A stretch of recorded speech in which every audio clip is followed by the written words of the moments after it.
Do you want a balloon too, Georgie? Bonjour à tous, bienvenue au Losers Club, le podcast créé dans l'ambiance du confinement pour parler ensemble de séries, de films, de livres ou de jeux vidéo. Préparez vos crayons, vos pinceaux ou encore votre pâte à modeler pour la battle du mois avec pas moins de 4 nouvelles séries d'animation pour adultes. Et pourquoi ces 4 séries? Car elles signent aussi des nouvelles productions des créateurs d'animation pour adultes tels Robot Chicken, Rick and Morty, Adventure Time ou encore Bob's Burger. Merci pour l'accent. Nous allons ainsi discuter de Crossing Swords, où les gros mots sont médiévaux, visiter Central Park en musique, comprendre la vie extraterrestre sur Terre avec Solar Opposites, et enfin regarder un Spacecast de différents univers, l'occasion pour les questionnements philosophiques avec The Midnight Gospel. Pour m'accompagner, moi, Michael, votre hôte de ce soir, dans ce périple animé, j'ai en stock celui qui aurait pu être issu d'une autre planète, mais on n'a pas déterminé encore laquelle. Salut Ugur. Salut Mika. Elle aurait été parfaite en reine médiévale, surtout grâce à son goût prononcé pour l'alcool. Salut, c'est Céline. Salut Céline. Ou Slash le ciné. Il ferait trembler tous les murs s'il se mettait à chanter, c'est souvent pour ça qu'on l'entend pas très fort. Salut Thierry. Je vais faire un effort, salut. Alors, commençons par Crossing Swords. Wow! I'm gonna be the best knight the kingdom has ever seen! Oh, shit. 10 years of training has led to this. How am I supposed to be a knight for these people? This is a cesspool. Nothing separates the men from the boys like combat. Oh! Why do we have to strip for this? Like I said, men from the boys now line up according to bulge. Patrick, we can't put every prisoner to death. Exactly. An execution is a sometimes treat, like ice cream and butt stuff. Right. Wait. Crossing Swords, c'est cette série disponible sur Hulu et pas encore disponible en France, créée par John Arventine IV. Oui, il y a des gens qui ont encore un 4 comme dans la monarchie, comme nom de famille. Et Tom Root avec les voix de Nicolas Soult et Luke Evans ou encore Adam Pally.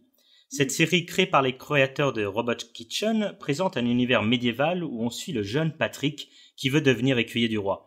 Bien sûr, très rapidement, la série reprend les mythes médiévaux pour une parodie assez médiocre à mon goût. Tout d'abord, demandons à Thierry son avis sur Crossing Swords. Et ben moi, j'ai été content de voir une série d'animation en stop motion, qui est la seule dont on va parler aujourd'hui et qui est une des seules qu'on voit à la télé américaine. Et donc du coup, ça m'a fait plaisir de voir ça parce que j'aime toujours voir les effets spéciaux de la stop motion avec du coton, un dragon qui crache du feu en coton. Je trouve ça toujours marrant. Après, on observe que les personnages ils surfent sur la tendance Lego parce que les personnages sont très minimalistes et tout carré. Et en fait, ils reprennent le concept des peg dolls aux États-Unis qui est du coup une tête ronde sur un corps droit. Du coup, ils n'ont pas de bras, et, à l'exception des Lego, enfin à la différence des Lego. Qui du coup, moi, je trouve que ça renforce l'aspect fait maison et l'aspect humoristique. Après, il faut avouer. Ils n'ont pas de bras, mais ils ont que... des bites. Hein? Désolé. Et des gros nichons. Oui. Non, justement, voilà. C'est vrai que niveau des dialogues, de l'histoire, c'est jamais fin. Mais en majorité, c'est quand même vachement grossier, pipi caca, ça je suis d'accord pour le dire. En fait, quand j'ai regardé le premier épisode, j'ai vraiment rigolé tout le long. J'ai trouvé ça vraiment amusant. J'ai trouvé qu'il y avait un petit mou qui m'a fait regretter à partir du deuxième. Et en fait, je trouve que la série récompense parce que 6, 7, 8, j'ai trouvé que c'était des bons épisodes et que ça se renouvelait assez bien parce qu'à chaque épisode, ils font une aventure en dehors du château. Donc un coup dans le ciel, un coup dans le labyrinthe du Minotaure, etc. Et au final, je trouvais que c'était une série divertissante. Moi, ça m'a plu. C'est une série divertissante, je suis d'accord avec Thierry dans ce cas-là, et c'est vrai qu'il y a des épisodes plutôt sympathiques, mais globalement, c'est vrai que ça reste pipi caca. Et toi, Ugur, qu'est-ce que t'en penses justement de ces séries, de cette série-là? Moi, je rejoins Thierry que ça fait un peu style Lego. Surtout, j'ai toujours hésité à avoir des films Lego par peur de ne pas pouvoir m'attacher à des personnages en carton. Mais avec ces séries, j'ai eu l'occasion de tester et voir si ça va me plaire ou pas. Et c'était assez positif comme expérience. J'ai beaucoup rigolé pendant la série, même si ça reste un humour, comme vous avez dit, pipi caca. Mais pour moi, ça me fait penser un peu à South Park. Après, il n'y a pas de contexte où South Park sont dans la critique de la société, etc. Ici, c'est un peu plus absurde, mais est-ce qu'il faut toujours critiquer quelque chose pour rigoler? Je pense pas et j'ai pris beaucoup de plaisir à le voir. Et toi, Céline, est-ce que t'as pris du plaisir? On s'en doute que... Bah moi j'ai pas envie de perdre mon temps à parler de cette série tout simplement. Franchement cette série je sais même pas comment vous avez réussi à la continuer, qu'est-ce que vous avez aimé, même si Thierry là t'as essayé de t'expliquer un petit peu mais pour moi il y avait rien à sauver et je trouvais le côté pâte à modeler mal fait, enfin moche, je peux pas dire ça autrement. Alors que j'avais beaucoup aimé Lego mais peut-être parce que c'est plus lisse, on va dire. Voilà, j'ai vraiment rien à dire sur cette série à part que c'était trop grossier pour moi. Traitement des personnages nul. Voilà, c'est tout.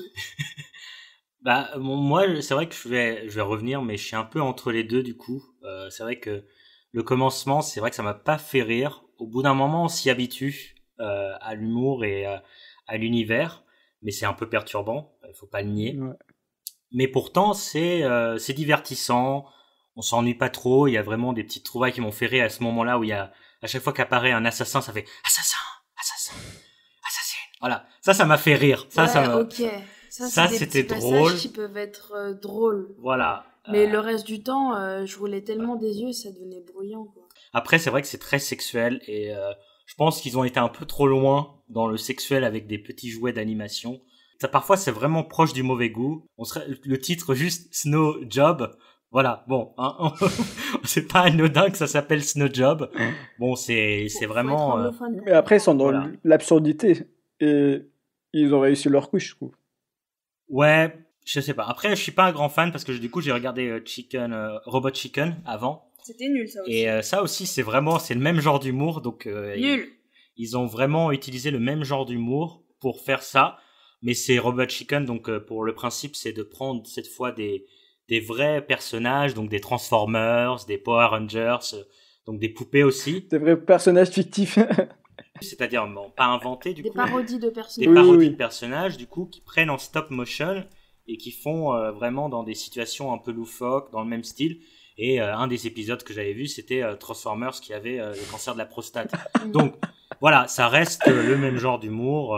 C'est bon pour ceux que ça intéresse, vous pouvez regarder. Moi, ça m'a donné envie là, ta description. Moi aussi, je vais regarder Robot Chicken. L'humour, moi, m'avait fait penser aussi de Robot Chicken. M'avait fait penser à Animals. Ah ouais, mais Animals c'est beaucoup mieux. Bon. Je ne connais pas. C'était une série sur HBO. Une mini-série d'animation aussi, anthologique, on pourrait dire, qui suivait. Et aussi en top motion, pour le coup. Les animaux. Alors, je m'accorde le dernier mot, vu que je suis celui qui a le plus aimé. C'est pas toujours inspiré, les blagues, mais la série récompense quand même le fait de suivre, de s'habituer au style.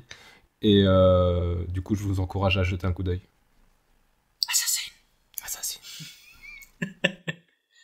Laissons l'univers médiéval et les petits Lego sans bras pour le trip sous LSD, le Spacecast de Midnight Gospel. Merging with simulator in 3, 2, 1.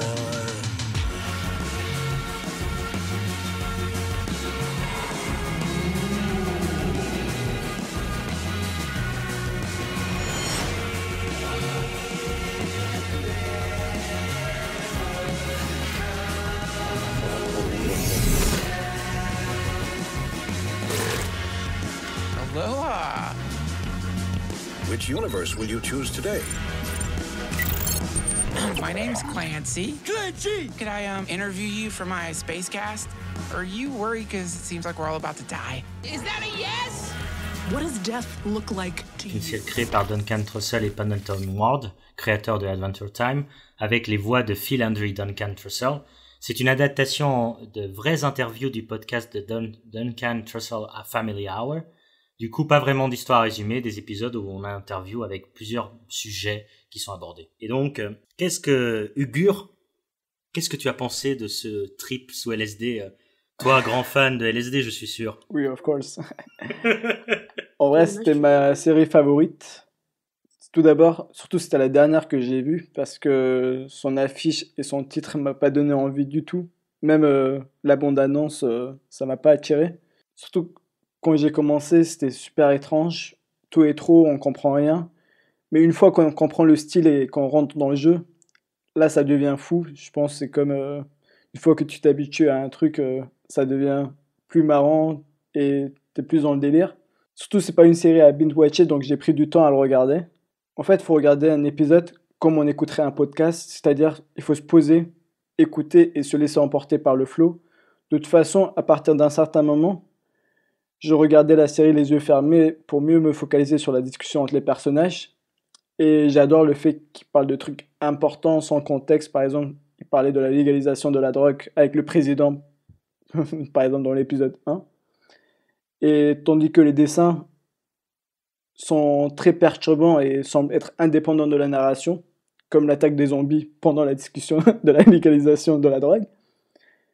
Mais après, on comprend par la suite que, en fait, les zombies, c'est une métaphore des dessinateurs qui essaient de faire passer le message que ce genre de drogue peut transformer l'homme en zombie. Bon, bref, je m'attarde beaucoup trop sur la série parce que j'ai vraiment préféré et j'espère que je vous ai donné envie de le voir. Et j'ai juste une petite critique que je souhaite ajouter. Je sais pas si c'est le podcast ou la série qui m'a plu, donc je suis un peu sceptique sur ce point-là. Parce que écouter m'a plus plu que de regarder, parce que quand on regarde la série, on a plus du mal à se focaliser sur la discussion entre les personnages, dans les propos, et je pense que c'est le seul point négatif que je peux reprocher à la série. Bah justement, c'est ça Ouais. le problème, c'est que pour une série d'animation, ce qui saoule dans cette série d'animation, c'est l'animation. Donc moi, en tout cas, bon, ça va être mon avis. Je trouve que le titre, Midnight Gospel, il faut vraiment le voir à minuit sous LSD, parce que vraiment, c'est vraiment très très coloré. J'ai peut-être un peu de mal avec les trucs un peu trop colorés. Mais après, c'est effectivement, le propos, il est vraiment exceptionnel. C'est vraiment très intéressant ce qu'ils disent. Et surtout, les derniers épisodes, je veux pas spoiler, mais j'ai même pleuré de tout dernier épisode. J'ai vraiment versé ma petite larme. Donc, c'est vraiment, je pense que c'est plus l'écoute qui est sympathique. Et effectivement, l'écoute est perturbée par l'animation. Et c'est un peu dommage. Du coup, Thierry? Moi, je vais plus rejoindre Ugur, parce que je trouve qu'on frôle le génie entre le podcast de Duncan Trussell, qui est très mélancolique, et l'univers coloré de Pendleton Ward, qui avait donc fait Adventure Time avant. Moi, le défaut que j'aurais, au contraire de vous, c'est que ils ont essayé de faire une histoire avec Clancy, qui est donc du coup le personnage principal et qui va être celui qui fait un podcast. Et je trouve qu'ils n'auraient pas dû essayer de faire une histoire avec Clancy et de faire parfois des bouts d'épisodes jusqu'à 5 minutes qui racontent son histoire. En fait, nous, quand on lance un épisode, on veut tout de suite aller dans le podcast. Et donc ça, je pense que c'est un défaut. Après, quand on plonge enfin dans l'univers, là, vraiment, j'ai trouvé ça fou. Et comme tu disais, Ugur, ce que tu as trouvé compliqué, moi, j'ai trouvé que c'était intéressant parce que faut à la fois comprendre les codes de ce que tu vois, donc une invasion zombie ou une prison existentielle, et en même temps écouter des choses qui ont parfois rien à voir. Et ça contribue à te perdre et à te faire lâcher prise, en fait. Et ça, j'ai trouvé que c'était très fort. Je suis d'accord sur ce point-là, mais encore une fois, ça demande beaucoup de fonctions cognitives de suivre les deux en même temps. Ah oui, il faut être sous cocaïne, là. Bah oui, je suis d'accord. Et quand je me focalisais sur le dessin animé, je perdais tous les propos qui s'étaient en train de se dire. Et quand je me focalisais sur la discussion, je perdais l'animation. Et quand je faisais les deux, j'avais des maux de tête tellement c'était intense et que... Imposant du cerveau du dur. Après, je te rejoins sur le fait que c'est pas du tout à binge-watcher. Du coup, je pense qu'une sortie sur Netflix, c'est questionnable parce que ça encourage les gens à binge-watcher et c'est une très grosse erreur. Et voilà, pour moi, c'est quand même une grosse réussite. C'est ce que j'ai préféré aussi sur les 4. Et toi, Céline, est-ce que tu as aimé ce trip ou plutôt tu es froide comme avec moi? Pour ma part, j'avais été très déçue de la série au tout début que j'ai regardée puisqu'on me l'avait vendue comme un peu le successeur d'Adventure Time, et j'avais rien retrouvé d'Adventure Time au tout début parce que justement c'était un podcast. Alors ça se vend très bien en tant que podcast, c'est une série comme vous avez dit tous vachement intelligente en fait, que j'arrive mieux à saisir mais avec le recul parce que du coup en revoyant un épisode que j'avais plus écouté que regardé, après en le regardant je me suis dit ah ouais ça veut dire ça et tout. C'est pas une série d'animation à regarder pour le fun. Elle a un côté très décalé, elle a cet univers psychédélique dès le début, what the fuck, qui avait aussi un peu dans Adventure Time, dans l'animation. Mais il y a aussi le sous-texte qui est de la série, qui est vachement prenant, qui est vachement en fait, qui demande de la réflexion. Et qui demande peut-être aussi à être revu. Du coup, les épisodes, ça parle de sujets vraiment dramatiques. Enfin, dans les interviews des podcasts, c'est toujours des sujets... Bon, tu disais que c'était la légalisation de la drogue, mais j'entendais surtout, moi, la critique de l'addiction. Enfin, comment t'étais addict à la drogue aussi. Et c'était le deuxième épisode aussi qui avait commencé à me marquer, genre dans le drame, où c'était une femme qui parlait de surmonter le cancer de son père.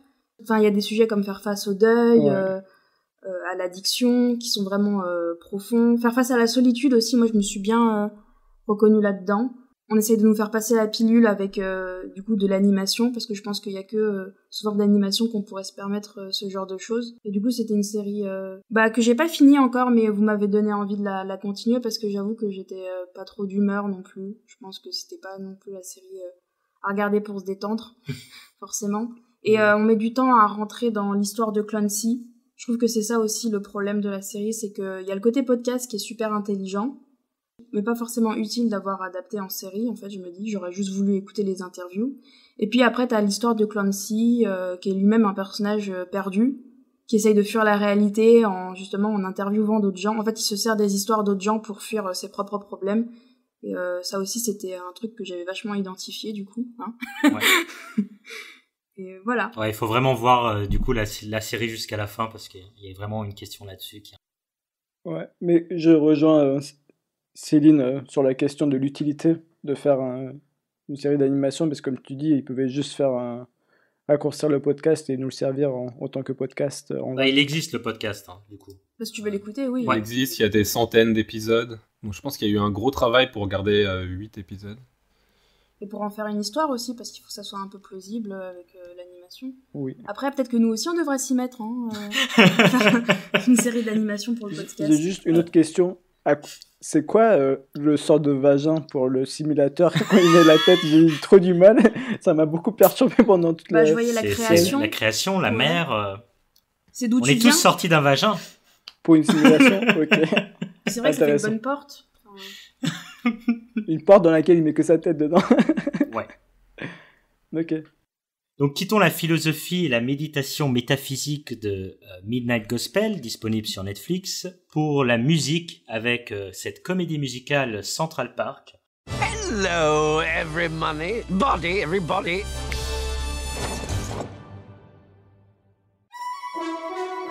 I love mornings in the park, the light through the trees, the birds and the squirrels. It's Central Park, it's a haven, it's a jewel.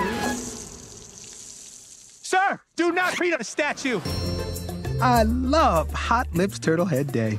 More than Graffiti Removal Week? Oh, I do love that. I should get going. Who's my special boy? Me. Look at you, you are my special boy. Too bad you can't just stick him back up there, huh? What? Nothing.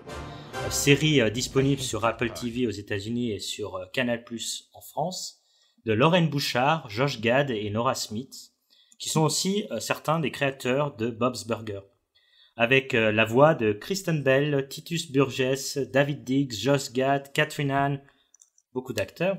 Une famille dans Central Park doit se battre pour garder cet endroit préféré des New-Yorkais, unique espace vert dans la mégalopole. Bien sûr, la galerie de ces personnages a ses propres problèmes à résoudre au quotidien, ce qui vaut un peu de chansonnette dans cette série d'animation musicale. Et du coup, Céline, qu'est-ce que tu en as pensé, toi, de Central Park? Moi, j'avais trouvé Central Park vraiment pas mal. J'attendais beaucoup de cette série, parce que c'était par les mêmes créateurs de Bob's Burger, qui est une série aussi d'animation que je trouve très connue, mais si les gens ils la connaissent pas, tant pis pour eux, hein, faut la regarder. C'est sur une famille, comme les Simpsons, on va dire. Sauf que là, ça se passe dans un petit restaurant. Le propriétaire, c'est Bob, et il fait des burgers, tout simplement. Sauf que sa femme, elle adore chanter. Et dire « all right ». Sa femme Linda, elle adore chanter. Il a 3 enfants, dont Tina, qui fait tout le temps... le cliché de l'adolescente, qui adore les fesses et les petits poneys. Louise, qui est un bout en train. Et Jean, qui adore jouer du clavecin et péter. Voilà, donc un beau portrait de famille. On retrouve un peu en fait cette ambiance-là, mais transposée dans un parc avec une famille justement dont le père est le gardien du parc de Central Park. Et du coup, c'est un univers assez mignon et drôle à la fois. Je sais pas comment vraiment la décrire, cette série. Elle se regarde toute seule. En plus, il y a le côté musical que moi j'ai beaucoup aimé. Je pense que c'était un truc qu'ils avaient envie de faire depuis longtemps, les créateurs, mais qu'ils n'avaient pas trop réussi à prolonger dans Bob's Burgers, et tant mieux qu'ils en ont fait une série à part, en fait. On retrouve des thématiques assez similaires, genre par exemple, il y a des personnages qui font du patin, exactement comme dans Bob's Burgers. Enfin, et il y a aussi un espèce de vilain maniaque. Joué par Stanley Tucci, en plus. C'est une femme, mais c'est une voix d'homme. Mais ça, c'est un truc récurrent qu'il y avait aussi déjà dans Bob's Burgers. Enfin bref, je vais arrêter de la comparer pour en parler elle-même. Je me suis pas encore attachée au personnage, mais j'aime beaucoup les voix, parce qu'il y a celle de Kristen Bell et Titus Burgess, celui qui faisait Titus dans Kimmy Schmidt, hein, pour ceux qui savent pas. Pinot Noir, qui savait déjà chanter très bien en plus. Et du coup, ce que je préfère dans cette série, c'est vraiment les chansons. Enfin, c'est vraiment du Disney level, quoi. À mes yeux, en fait, cette série, elle aurait pu faire un musical, un vrai musical, et donc je suis impatiente de la continuer parce que j'ai pas eu le temps. Voilà. Surtout que c'est pas fini, les 12 épisodes sont toujours en cours aux États-Unis. Et j'ai hâte de savoir ce que les autres en ont pensé. Donc qu'est-ce que vous en avez pensé, les autres ? Bah moi je suis d'accord sur les chansons que je trouve très bonnes, et surtout celle du premier épisode. On sent qu'ils ont mis le paquet. Je crois qu'il y a le rap, c'est dans le premier. Enfin, il y a toutes les chansons du premier épisode sont excellentes. Où c'est l'histoire d'un chien qui est perdu dans le parc, et justement le chien de la vieille mégère là. Par contre, tout le reste pour moi c'est très classique, ça ne renouvelle rien. On est vraiment dans le schéma de la série d'animation de la Fox, avec les Simpsons, Family Guy, American Dad, Futurama, Bob's Burgers, du coup, que je ne connais pas. Mais voilà, c'est une famille avec un père plus ou moins loser, une mère qui est une battante, et puis les enfants, qui font des conneries de temps en temps, quoi. Et toujours un personnage loufoque. Alors, soit c'est le bébé dans Family Guy, soit c'est Maggie, soit c'est l'extraterrestre. Là, je sais pas c'est qui. C'est le troubadour, en fait, qui brise le 4e mur à de nombreuses reprises et qui est là pour un peu dynamiter les codes et tout ça. J'ai trouvé ça assez standard. Donc, ça se regarde pour moi juste pour les chansons. Ah, qui sont très bien, je suis d'accord. C'est le but, en fait. C'est vraiment que les chansons. Et toi, Ugur, je sais que t'es pas trop fan de musical. Oui. Tout d'abord, je vais dire 2-3 mots. Quand j'ai vu que Apple se lance dans les séries d'animation, ça m'a tout d'abord fait rire, parce que se lancer dans des séries d'animation, c'est un peu plus compliqué, je trouve. Je pense que tout service de streaming a besoin de son lot d'animation. Justement, c'est intéressant qu'on voit Hulu, par exemple, qui vient de sortir les 2 séries, du coup, qu'on en parle aujourd'hui, donc Solar Opposites et Crossing Swords. Hulu, ils avaient déjà Rick et Morty. Non, Hulu, c'est pas Rick et Morty. Je pense que... Non, c'est Adult Swim. Adult Swim qui est la chaîne de séries d'animation, je dirais. Après, quand j'ai vu qu'en effet c'était une série d'animation musicale, j'ai eu beaucoup d'hésitation. N'étant pas grand fan de films ou séries musicales en général. Cependant, en effet, ça vaut le détour parce que le casting vocal était très réussi. J'ai beaucoup aimé les musiques, etc. Et c'était pas très long, comme dans les films où ça peut durer pendant des minutes et des minutes. Ici, c'était genre 45 secondes, 1 minute, donc tu prends pas trop la tête. C'est quand même un numéro musical, quoi. C'est le temps d'une chanson. Non, pas forcément. Je trouvais que c'était plus court que dans les films. Ouais, c'est pas Hamilton, justement, dont la plupart du casting de Central Park a joué dans Hamilton, où c'est vraiment 2h30 juste de musique. En fait, ça m'a pas dérangé qu'ils chantent de temps en temps, parce que c'était pas très long. Et après, les personnages étaient sympathiques et attachants, comme vous avez dit. Et c'était une très bonne narration. On s'ennuie pas et on passe un petit beau moment. Et j'ai pas encore fini, donc j'attends de voir la suite de l'histoire pour en dire plus. L'histoire, elle est pas ouf non plus, hein. C'est juste des aventures banales dans un parc. C'est juste l'humour complètement décalé. Enfin, et toute l'animation en danse et en chant, c'est ça qui rend aussi ce côté décalé que j'aime beaucoup de la série. Voilà. C'est vrai que ça se regarde, hein. Ça se regarde peut-être même mieux que Crossing Swords. Mais ça se regarde plutôt bien. C'est un truc, je pense, à suivre dans les années qui viennent, de temps en temps. Vraiment, c'est pas un truc prise de tête. C'est ça qui est plutôt bien. Après, s'il y a pas de public, je pense que ça va pas durer non plus comme série. C'est ça que je me suis dit. Faut aimer le musical, comme Ugur a dit, ou en tout cas pas en avoir peur. Après, c'est pas très lourd en musical quand même. C'est quand même risqué de lancer une première série d'animation musicale par Apple. Je trouve pas que c'est risqué. Hein. Je pense que ça va marcher. Hein. C'est facile. Il a pris déjà des gens qui sont connus. Bob's Burgers, c'est un grand succès. Il y a plus de 10 saisons. Franchement, je pense pas que Apple a pris un gros risque avec Central Park. En fait, justement, à chaque fin d'épisode de Bob's Burgers, il y a un petit clip musical. Et ça, à chaque fois, c'est jouissif. Alors. Et le casting, c'est-à-dire le casting, c'est vraiment un casting 5 étoiles, Kristen Bell, on n'en citait que elle, voilà. Et aux États-Unis, les séries musicales, c'est assez fréquent et ça marche plutôt bien, je trouve. T'as des exemples ? Enfin, je vois pas de séries musicales. Cette année, Zoé Extraordinary Playlist qui a marché, qui est renouvelé, le succès de Glee, qui est indéniable. Et puis tout. Ouais, mais je les trouve pas. Enfin, je trouve pas que. Crazy Ex-Girlfriend. Ah oui, d'accord. Il faudrait faire notre podcast en musique. J'allais dire, j'en ai pas trouvé d'exceptionnel non plus, parce que Glee, bon, ça a eu son succès. Galavante, meilleure série. Putain, c'était trop bien.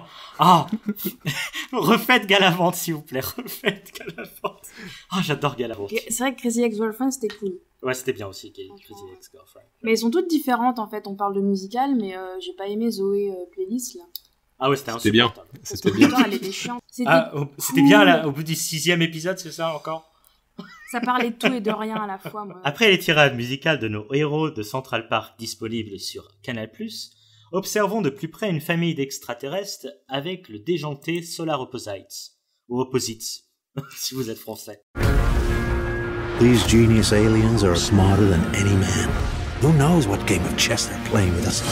Oh, don't throw that out. I can sell it. It has an unstable gray hole inside. You're an unstable gray hole. Nice. That feels like I'm the only Slorpian who wants to escape this planet. What up? We're aliens. Make room at the table.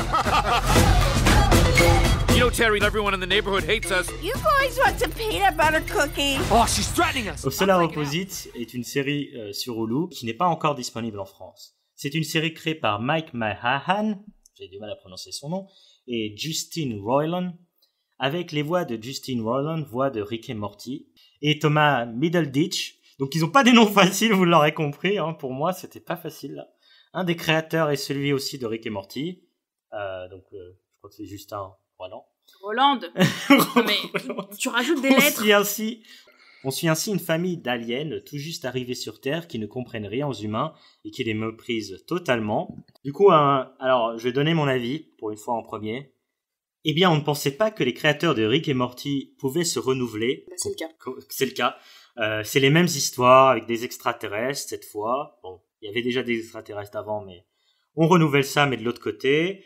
Pourtant, ça se laisse regarder, on rit de temps en temps, les dessins sont très similaires aussi, les mêmes dessinateurs, la même équipe. Pour une nouvelle histoire, les personnages sont intéressants, on passe un bon moment, c'est regardable, avec peut-être pour la première fois dans un dessin animé une présentation d'un couple homosexuel. Bon, on n'est pas sûr de leur sexualité. C'est pas la série la plus intéressante. Vraiment, il y a un épisode que j'ai beaucoup aimé où en fait les extraterrestres enferment des mini-gens, donc ils rétrécissent des humains pour en faire des mini-moys, qu'ils mettent dans une sorte de placard, et ensuite on va suivre pendant un épisode ce placard. Et ben ça c'était l'épisode le plus intéressant de la série, et je trouve que en fait ils auraient dû faire la série là-dedans. Là ça m'aurait plu de savoir cet aspect dystopique, vraiment ce microcosme, c'était beaucoup plus intéressant, mais le reste franchement c'est de bon augure, mais c'est pas non plus extraordinaire. Bah moi j'ai carrément adoré.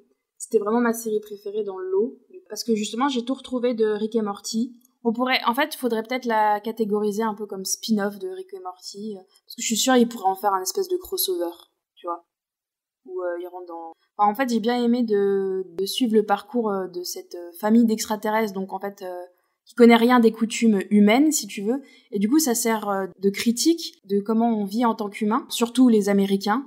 Donc je trouvais que c'était une critique de la American Dad dans les banlieues américaines, voilà comment les adolescents se comportent dans le lycée et tout. Bon, ça m'a un petit peu interrogée, mais j'arrivais pas à déterminer si c'était un couple gay. Je pense que c'est juste qu'ils sont pas genrés. On dirait plutôt qu'ils ont un genre masculin, les deux personnages principaux. Du coup, la famille c'est 2 hommes, on va dire, et 2 adolescents. Et il y a que la plus jeune qui, elle, se catégorise en tant que fille. Justement, un épisode intéressant où elle veut faire partie d'un club féministe, parce que justement, elle se catégorise comme fille. Elle fait aussi référence à Jill Soloway et de sa série I Love Dick. Enfin bref, cette série, elle a été un peu un coup de cœur pour moi pour tout son côté critique, très méta de la série. D'ailleurs, à un moment, ça se moque des pubs sur Hulu. Enfin, à un moment, il y a un des personnages qui dit bon bah vous allez être coupé par la pub Hulu si vous avez pas Premium, et ça a été le cas. Du coup, c'était assez drôle. Mais non, moi j'ai vraiment aimé retrouver ce copier-coller en fait de Rick et Morty. Mais après, ça peut pas plaire à tout le monde. Oui, Guillaume. Déjà, je vais être le seul qui n'a pas vu Rick et Morty, je pense. Donc, comme j'ai pas eu l'occasion de découvrir avant Rick et Morty, je ne vais pas pouvoir faire de comparaison avec. Cependant, il m'a donné envie de le voir et de le découvrir. C'était une série assez sympa avec un humour assez fin par rapport au... Non, c'est pas fin, mais c'est intelligent, c'est moins pipi caca. Oui, c'est intelligent. Voilà. C'est ça. Comparé à Crossing Wars, c'est pourquoi j'avais mis en comparant avec les autres séries. On suit la vie des aliens qui se retrouvent sur Terre, on suit leur exploration, comme tu dis, des coutumes. Mais le truc qui m'a intéressé le plus, c'est la recherche d'intégration et d'acceptation par des humains, malgré leurs différences. Et surtout pour moi, c'était un peu la situation avec notre monde réel. C'est-à-dire lorsqu'on se déplace, qu'on y va dans un autre endroit, on est un peu les aliens dans ce nouveau contexte. Et parfois, nos cultures peuvent être considérées comme bizarres ou on recherche un peu l'intégration dans l'endroit où on arrive. Donc ça m'a beaucoup plu. Juste l'une des reproches que je peux faire, c'est que les épisodes sont très aléatoires. Parfois, c'est trop bien et parfois, c'est très ennuyant. À propos de votre commentaire sur l'homosexualité du couple, je trouve que Corvo est plus mature et plus grand que Terry. Et je pense que c'est plus une relation... Dominant-dominé. Pas forcément, mais pour moi, Corvo, c'était un peu le père et Terry, c'est plus le gars qui est jeune. En fait, pour moi, le commentaire sur l'homosexualité, je pense que Corvo, c'est juste le père et Terry, peut-être que ça peut être un jeune homme dans les vingtaines. Ils ont quand même une figure paternelle pour les enfants. Si, en fait, pour moi, c'est quand même une famille. Ouais, c'est totalement voulu avec la poupa et tout ça. Il y a pas d'ambiguïté là-dessus, en fait. Je pense pas. C'est juste une famille. Moi, je suis pas convaincu parce qu'on connaît pas trop les origines, mais ils partent ensemble. Ça veut pas dire qu'ils vivaient déjà ensemble sur la planète Glorp. Et ils partent juste ensemble dans le même vaisseau et chaque groupe de personnes prend un Koopa pour sauver en fait l'espèce. Non, on sait pas trop en quoi c'est une famille. Moi, c'est une famille juste parce que justement ça copie les séries à la Simpson où il faut 2 grands, 2 petits et Maggie qui fait Koopa quoi. Ouais. C'est vrai, c'est totalement ça. C'est totalement Maggie. Ah ouais, totalement. C'est ce que j'avais dit. Je fais, mais en fait, c'est le personnage qui paraît comme inutile, mais en fait, qui fait plein de trucs dans leur dos. Et qui est inutile. Concrètement.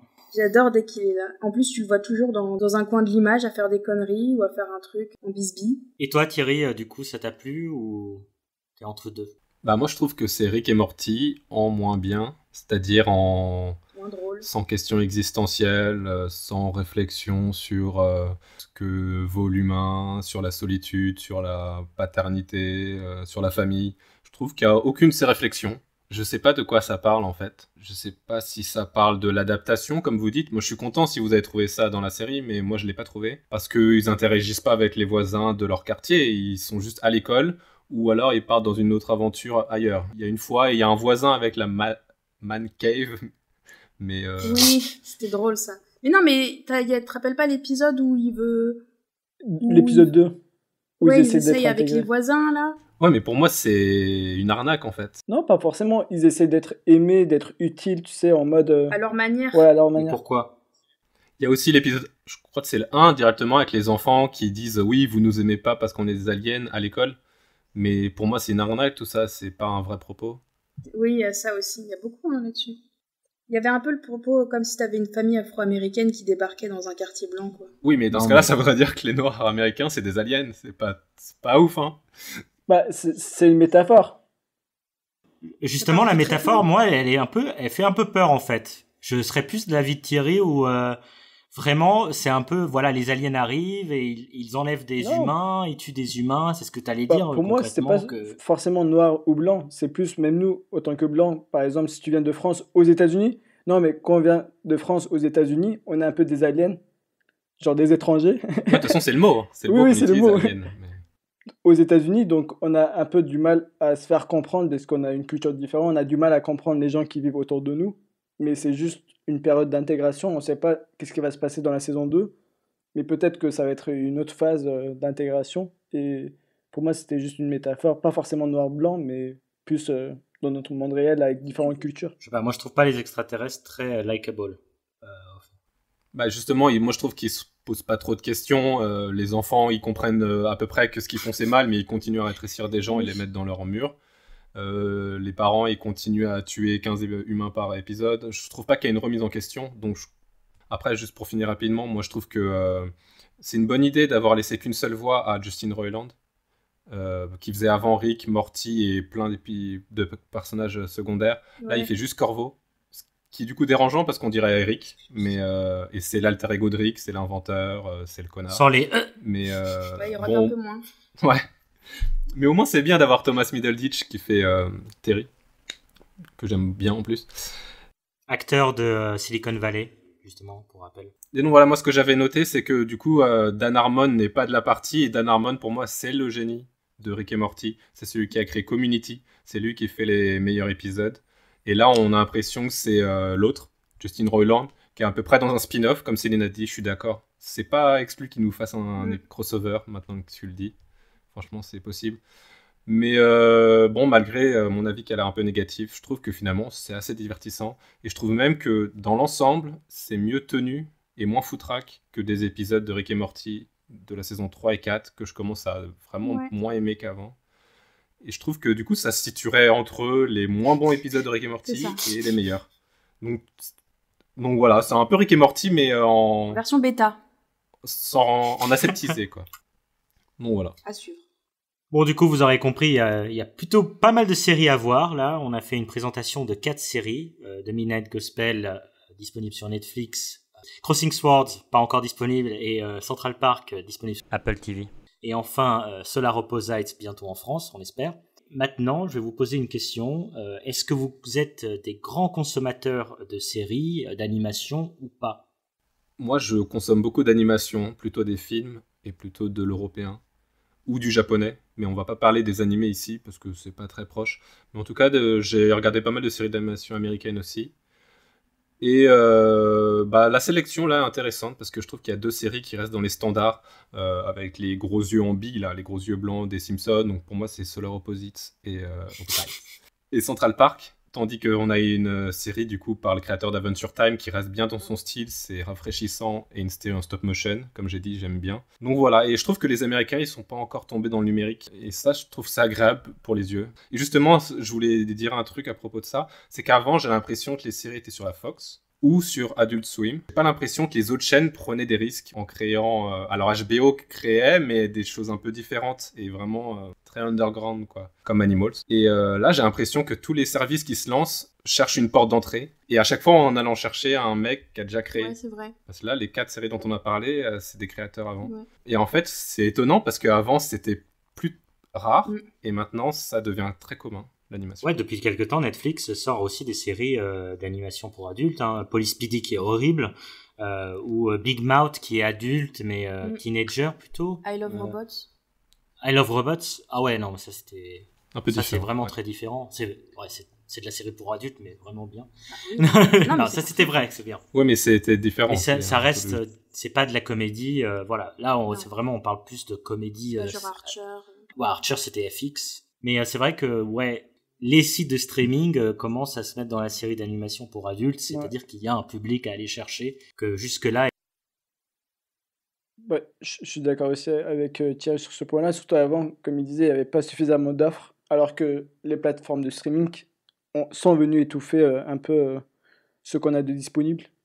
Aussi, je pense que c'est une stratégie marketing dans laquelle les séries d'animation ne coûtent pas trop cher, et ça peut permettre d'acquérir des clients plus facilement.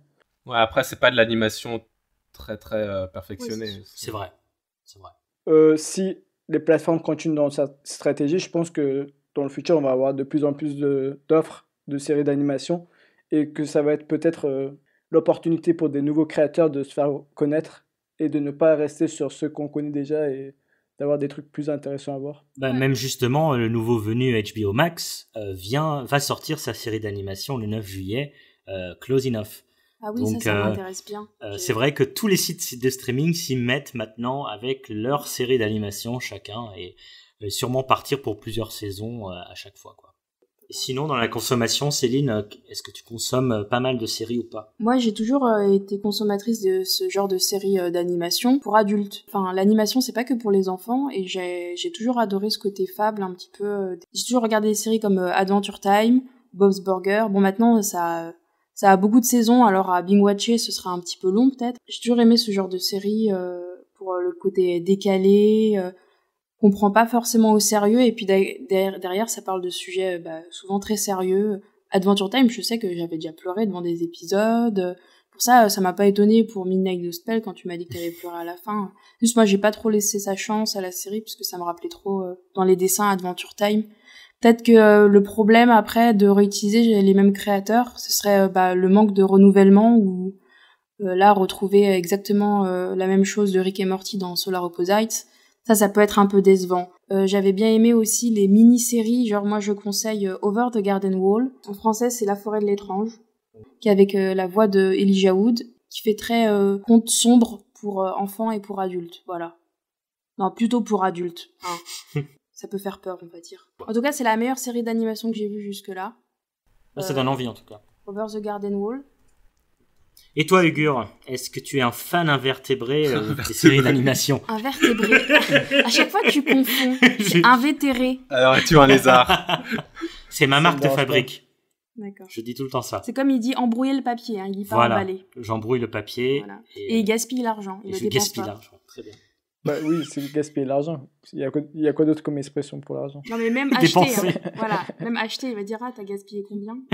Non, mais c'est gaspiller. Dépenser de l'argent, c'est du gaspillage. Les radins seront confondus.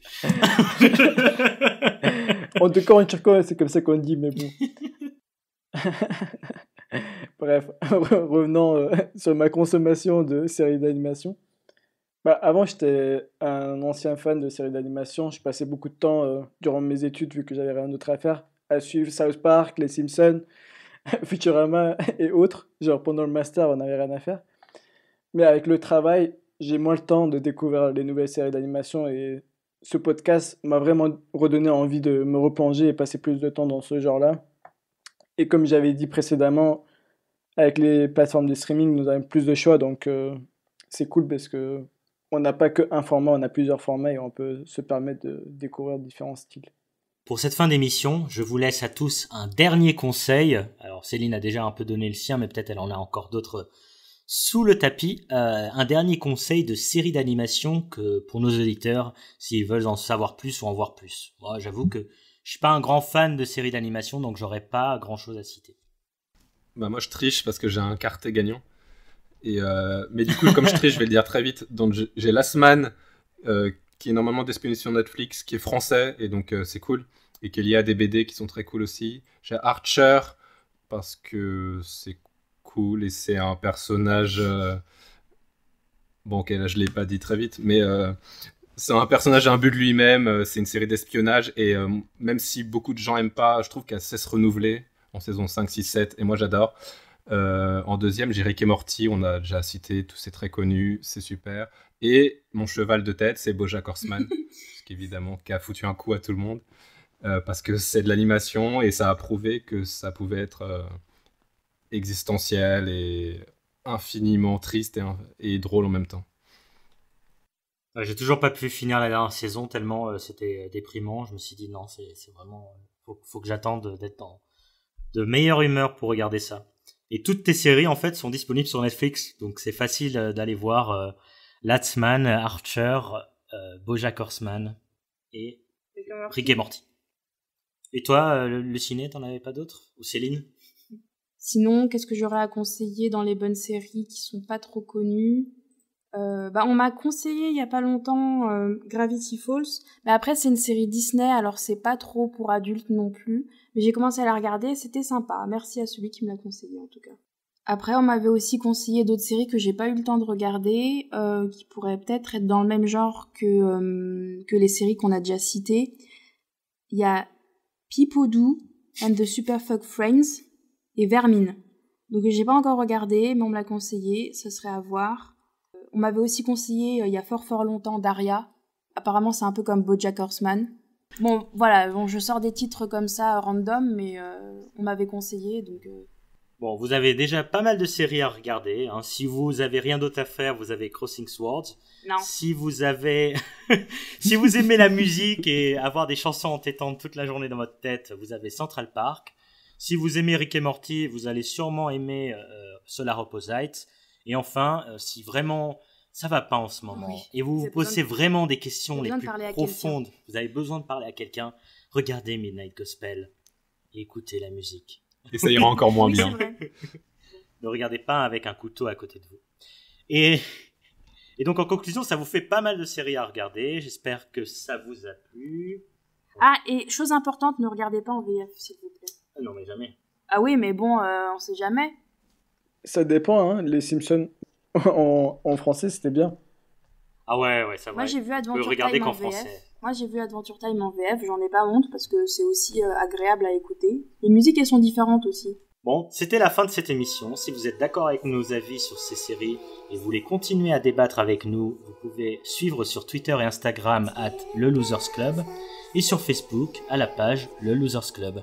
Partagez l'émission si ça vous a plu ou laissez-nous des commentaires. Et à la prochaine semaine, nous allons regarder tous ensemble The Grudge, ou plutôt tous les Grudge. Et ça en fait beaucoup, je vous le raconte pas. Donc à la semaine prochaine dans le Losers Club. Au revoir. Salut. Bisous. Salut. Merci à nos auditeurs qui sont fidèles. Merci ma mère, merci ma sœur. La semaine dernière, tu l'avais déjà dit tout ça. Bah oui, il faut les rendre fidèles, nos pauvres auditeurs. Hein. Ils se comptent sur les doigts de la main, alors. Hein. Do you want a balloon too, Georgie?